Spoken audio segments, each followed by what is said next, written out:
मित्रों, ये एक साधारण व्यक्ति के लिए चैनल, ये एक साधारण व्यक्ति को ध्यान में रखते हुए चैनल बनाया गया है। ध्यान के उस चरम आकाश को पा सके जिसके लिए हर मनुष्य बना हुआ है। मैं यहाँ किसी की निंदा या प्रशंसा करने के लिए नहीं हूँ। मैं भी आप ही की तरह एक साधारण सा व्यक्ति हूँ और यदि मैं चाहता तो मैं आपके सामने 2021 से बोलना शुरू कर सकता, लेकिन भगवान की इच्छा नहीं थी, उनका आदेश नहीं था। तो इसलिए मैंने 2023 को चुना कि मैं आप सबके लिए ध्यान के बारे में बोलूं। तो आज जो मैं आपको कहना चाह रहा हूं, मैं बार बार आपसे कहता हूं कि ध्यान से आसक्ति मत जोड़िए, ध्यान से कोई इच्छा मत जोड़िए, ध्यान से कोई भी लालच मत जोड़िए। तो उससे क्या होता है कि जब भी आप ध्यान से कोई आसक्ति जोड़ते हैं तो उससे जो ध्यान की यात्रा है वो बाधित हो जाती है। सबसे पहले वहीं रुक जाती है, आगे नहीं बढ़ती है। आपको मैं एक दो उदाहरण से भी समझाऊंगा और फिर अपने बारे में जो मैंने प्रेरणा या धारणा बनाई थी उसके बारे में भी बताऊंगा। मित्रों, आपने भगवान गौतम बुद्ध का नाम तो सुना ही है। देखिए, भगवान गौतम बुद्ध ने ना ही भगवान का जिक्र किया है और ना ही प्रेम का जिक्र किया है। उन्होंने सिर्फ ध्यान का ही जिक्र किया है। पहले आप ध्यान को पालो, ध्यान को पाने के बाद सब उपलब्धियां मिल जाएंगी। तो भगवान बुद्ध का जो चचेरा भाई था आनंद, वो 40 साल भगवान बुद्ध के साथ रहा, लेकिन 40 साल भी साथ रहने के बाद उसे बुद्धत्व की प्राप्ति नहीं हुई। जब आनंद को बुद्धत्व की प्राप्ति नहीं हुई, भगवान बुद्ध भी बहुत चिंतित होते थे उसकी तरफ से कि पूरा सागर इसके पास है लेकिन ये उसे पाना नहीं चाहता है। ये सब कुछ छोड़ चुका है, लेकिन एक आखिरी आसक्ति मुझसे प्रेम की इसके अंदर अभी बाकी है। भगवान बुद्ध के लाख समझाने पर भी आनंद की बात समझ में नहीं आई। जब भगवान बुद्ध का अंतिम समय आया शरीर को छोड़ने का, जब भगवान बुद्ध अपना शरीर छोड़ गए, तब आनंद रोया, बहुत पछताया, बिलबिलाया, दुख के सागर में डूब गया कि अब मेरा क्या होगा, अब मैं क्या करूंगा। जब मुझे बुद्ध के रहते हुए ही ज्ञान प्राप्त नहीं हुआ तो अब मेरा क्या करेगा। आनंद की जो आखिरी बाधा थी वो भगवान बुद्ध का प्रेम था। अब भगवान बुद्ध ही नहीं रहे तो जो आखिरी बाधा थी वो भी टूट गई। भगवान बुद्ध के जाने के 24 घंटे बाद ही आनंद बुद्धत्व को प्राप्त हो गया। इसी प्रकार की एक कहानी भगवान महावीर की भी है। महावीर का एक शिष्य महावीर के प्रेम में अति पागल। भगवान महावीर भी उसे बहुत समझाते थे कि तूने पूरा सागर पार कर लिया है, बस थोड़ी सी अटक बाकी है, तू इसे भी छोड़ दे। लेकिन गुरु और शिष्य का प्रेम ऐसे कहाँ छूटता है। वह भी नहीं माना। भगवान महावीर ने उसे लाख समझाने की चेष्टा की। इसी प्रकार जब भगवान महावीर का अंतिम समय आया तो भगवान महावीर ने अपने उस शिष्य को दूसरे गांव में भेज दिया। अब दूसरे गांव में जब महावीर भगवान ने उसे भेज दिया तो उसके बाद भगवान महावीर ने प्राण त्याग दिए।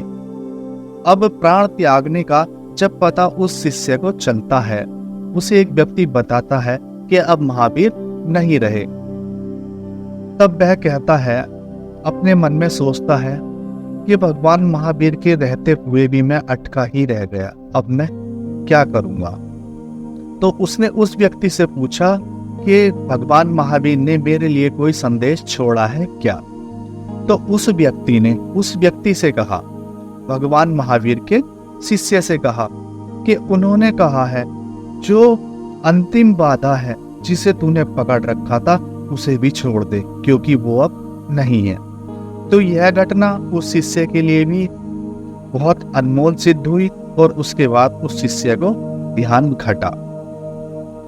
अब मैं आपको अपने बारे में कहूं तो जब मैंने ध्यान शुरू किया था तो ध्यान शुरू करने पर मैंने ये प्रण लिया था कि भगवान, मैं तेरे मंदिर में तभी आऊंगा जब पूर्ण उपलब्धि को प्राप्त हो जाऊंगा।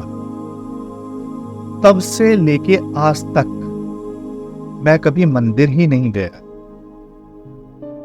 उस समय जो मेरा प्रण था वो दूसरा था, लेकिन इस समय पर मुझे मंदिर जाने की जरूरत रही ही नहीं, क्योंकि सारे आयाम खुलने के बाद सब बात समझ में आ गई कि हर जगह मंदिर ही है, हर जगह भगवान ही है, बस दृष्टि का भेद है। तो अब जब भी मैं मंदिर के सामने से गुजरता हूँ तो मेरे चेहरे पर, मेरा जो शरीर है, जब मेरे चेहरे पर हंसी आती है, चेहरा तो हंसता है, लेकिन प्रभु की मूर्ति का और मेरे चित्त का, जो मेरी चेतना है, उसका ऐसा एकाकार हो जाता है कि वो जो भाव है वो शब्दों में व्यक्त करने वाले नहीं है। तो आपसे जो इतनी बात करने का उद्देश्य है, ये सिर्फ इतना ही है कि अगर आप ध्यान से कुछ भी जोड़ोगे, आप कोई भी आसक्ति बनाओगे, तो आपको परिणाम कुछ भी नहीं मिलने वाला है। आप चाहे 4 साल साधना करो या आप चाहे 40 साल साधना करो, देखिए आसक्ति मार्ग की बाधा है, इच्छा मार्ग की बाधा है, वो आपको रोकती हैं, वो आपको आगे नहीं जाने देती हैं, क्योंकि जब एक ही बचता है उपलब्धि तभी हासिल होती है, या तो प्रेम बचे या ध्यान बचे।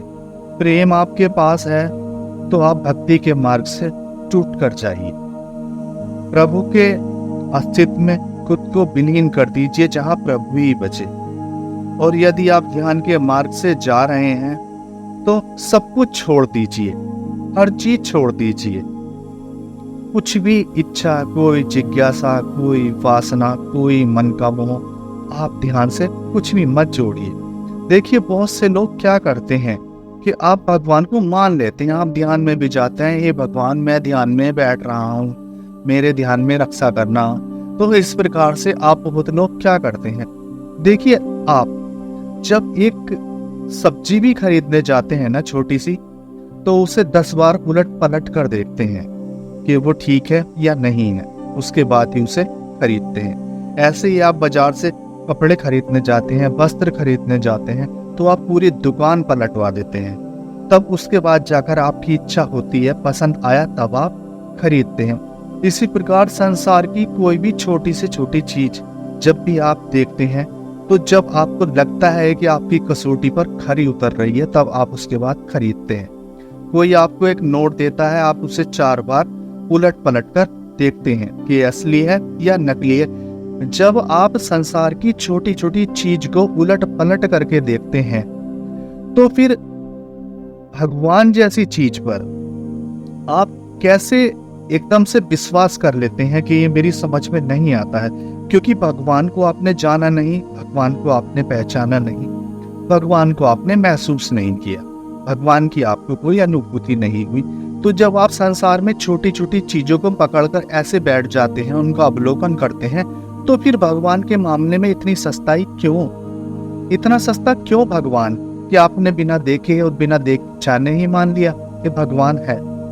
तो मित्रों, यदि ये वास्तविकता होती, इस सच्चाई का कोई सार होता, देखिए भगवान की उपलब्धि जब होती है ना, बहुत विहंगम दृश्य होता है वो एक साधक के लिए। मैं आपसे बताऊं, जब मुझे एक अनुभूति आई तो उस समय सिर्फ मैं रो ही रहा था, लगातार ध्यान में लेटे लेटे रो ही रहा था।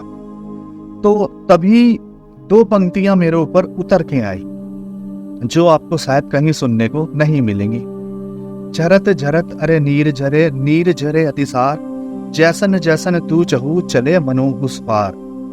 तो इसका अर्थ ये है, झरत झरत अरे नीर झरे, जैसे आप उस ध्यान की अवस्था में आओगे जहां आपका एकाकार होगा, प्रभु मिलन होगा, जहां आपका प्रभु से मिलन होगा, वहां आपकी आंखों से सिर्फ आंसू ही आंसू होंगे। इतने आंसू होंगे कि आप चाहे भी तो रोक नहीं पाएंगे। और उसके बाद की जो लाइन है उसका अर्थ है जैसन जैसन तू चाहू चले मनुष्य पार, यानी कि जैसे जैसे भगवान की इच्छा होती है, उसकी इच्छा होती है, मनुष्य उस पार को चला जाता है, मनुष्य मोक्ष की तरफ चला जाता है। तो मित्रों, जब मेरे साथ ये घटना घटी तो उस समय मुझे ऐसा महसूस हुआ, ऐसा अफसोस हुआ। उस समय मैंने कहा, हे भगवान, मैंने कितना जीवन व्यर्थ कर दिया। मैंने अपने जीवन के 34 साल यूं ही निकाल दिए। अब मिली भी सद्बुद्धि तो इन 34 साल को निकल जाने के बाद में ही। तो उस समय मैंने प्रण किया कि हे भगवान, अब जितना भी जीवन इस शरीर में अभी बाकी है, मैं सिर्फ परमपिता परमात्मा के ध्यान में ही उसको गुजारूंगा। तो मित्रों, जब एक बसता है, आप समझ रहे हैं ना, जब एक बसता है, भक्ति में प्रभु बसता है, ध्यान में साधक बसता है। जब भी एक बचेगा तभी उसी प्रेम और करुणा की उपलब्धि होगी जिसको कहते हैं प्रभु, जिसको कहते हैं। उसकी ही अनुभूतियां टूटकर बिखरेंगी, उसकी अनुभूतियां आपके संपूर्ण अस्तित्व को घेर लेंगी। सिर्फ आप ही बचोगे और कोई नहीं बचेगा। आपके अंदर सिर्फ परमात्मा ही बचेगा, आप ही नहीं बचोगे। क्योंकि जहां तक व्यक्ति की सोचने और समझने की क्षमता है, तो वो तो सिर्फ साधारण है और सांसारिक ही है।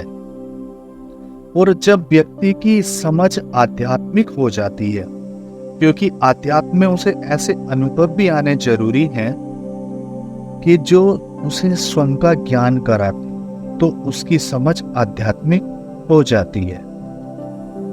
आपके सामने संपूर्ण इतिहास गवाह है।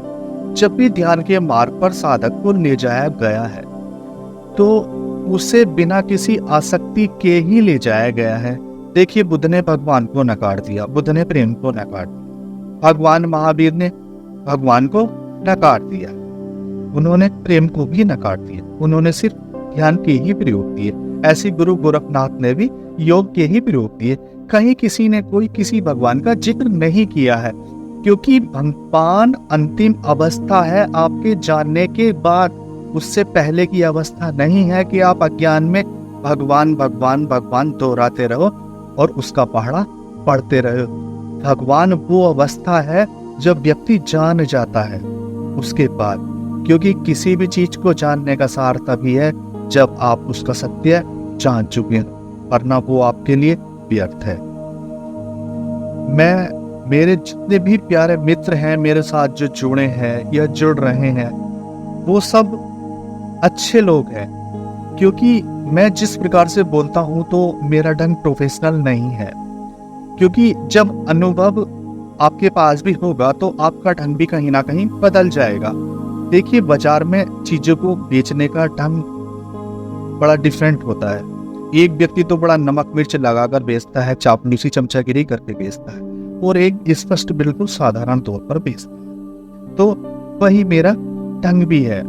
और मैं ये चाहता हूं कि मैं भी जिस तरह से आप सबके बीच में हूं, और मैं आपके ध्यान में मदद करने के लिए ही हूं। मैं आप सब लोगों के लिए जल्दी ही एक नंबर की व्यवस्था करता हूं, जिसमें आप मुझे व्हाट्सएप करके मैसेज में पूछ सकते हैं अपनी कोई समस्या, या यदि आप चाहे तो मेरे दिशा निर्देशन में ध्यान भी कर सकते हैं। देखिए, मैं आपसे कभी सब्सक्राइब को नहीं कहता हूँ, मैं आपसे कोई पैसे नहीं मांग रहा हूँ। क्योंकि जिस व्यक्ति ने भी आपसे धन मांगने की चेष्टा की है, तो समझ लेना वो खाली है, वो शून्य है, उसके पास कुछ नहीं है। उसने ध्यान से कुछ नहीं कमाया। जिसने ध्यान से कमा लिया ना, तो उसके पास ध्यान से कमाया हुआ इतना है कि उसे किसी से मांगने की कभी जरूरत पड़ती ही नहीं है।